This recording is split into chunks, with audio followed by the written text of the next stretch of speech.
Tapos yung dalawang ate mo na puro na lang pakikay. Pukin ang ina, ipapagangbang ko sa buong barangay Tibay. Trip, trip, trip. Yo, Trip lang.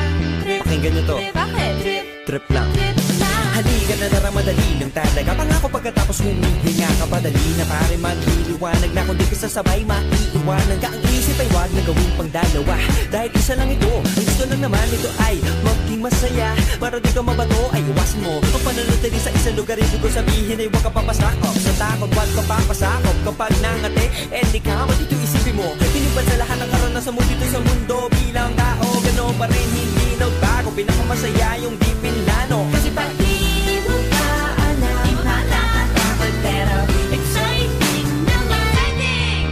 Yeah! Sumabay lang sigat na ng bahala. Oras na subukan ang di pa nagagawa. Minsan lang kaya magpakaligaya. Mag-enjoy, magsaya, walang mawawala. Trip, trip, trip, trip lang.